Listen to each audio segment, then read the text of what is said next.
right, Fantasy Football Fanatics, it's the final week, Fantasy Football, Week 16, the championship week, the money week, the week where it all comes down to. So it's the bottom line week.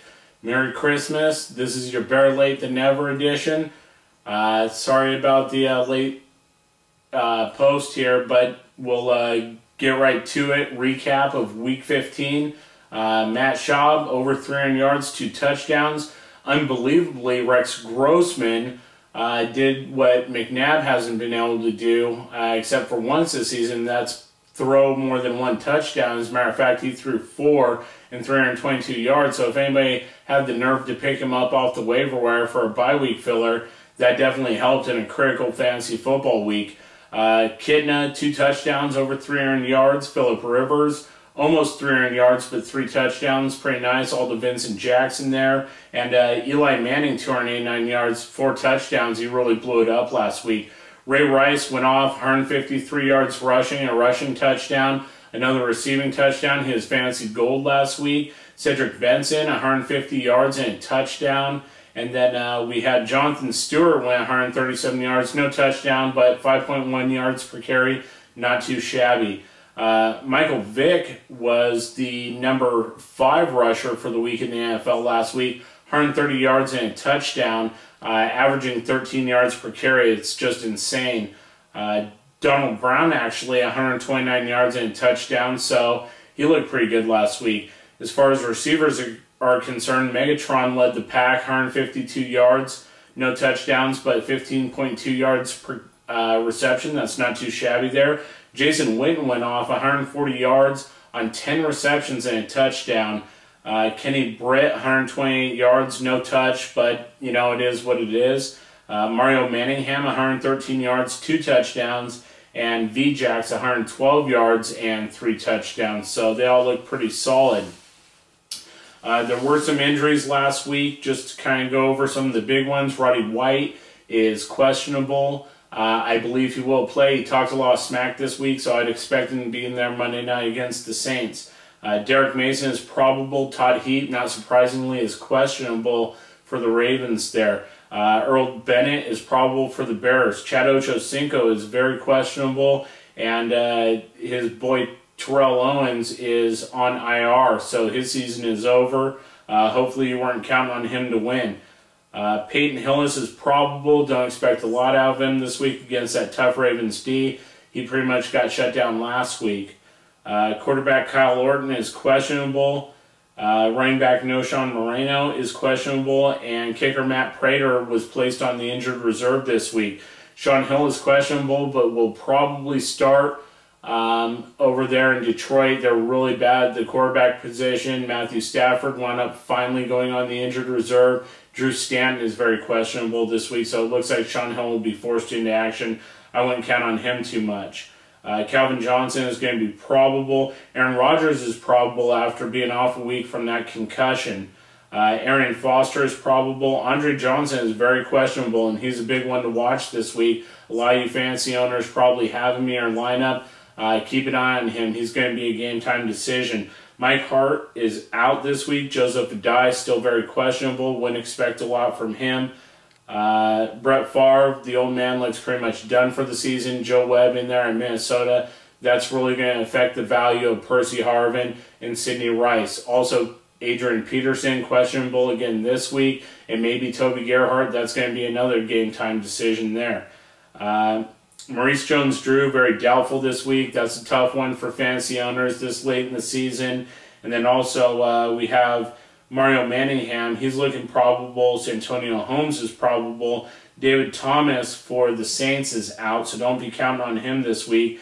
Malcolm Floyd is doubtful this week. Antonio Gates is without a doubt out. And that's another ouch for fantasy owners there. For our Week 16's ones to watch, first game is Sunday at 1. That's the Jets at Chicago. Both of these teams are 10-4. The Jets are second in the AFC East, and the Bears are number 1 in the NFC North. The Bears have clinched their division. They're good to go. They're into the postseason no matter what. The Jets have to win just to stay in the hunt for a wild card in that very competitive AFC division, conference rather. And Mark Sanchez is dinged up. He's questionable. The weather's going to be bad again in Chicago. Don't expect a lot from Mark Sanchez, and I don't know if the Jets can win this game if Chicago continues to play like they've been playing. I don't like Mark Sanchez this week, therefore I don't like Santonio Holmes.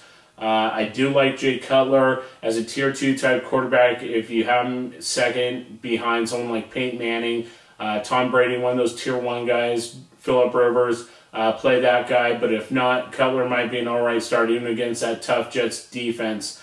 Matt Forte, don't love him this week.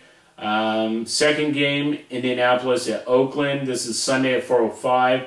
The Colts are 8-6 in the AFC South. They're tied with the Jacksonville Jaguars. The Raiders are in third in the AFC West. Both these teams need a win to even think about the postseason. The Colts have to stay ahead of Jacksonville, who's been surprising people all year. With as well as they've played, the Colts really need to win here. The Raiders could exploit that suspect Indianapolis rushing defense. Darren McFadden has gone off. Michael Bush has been playing pretty well.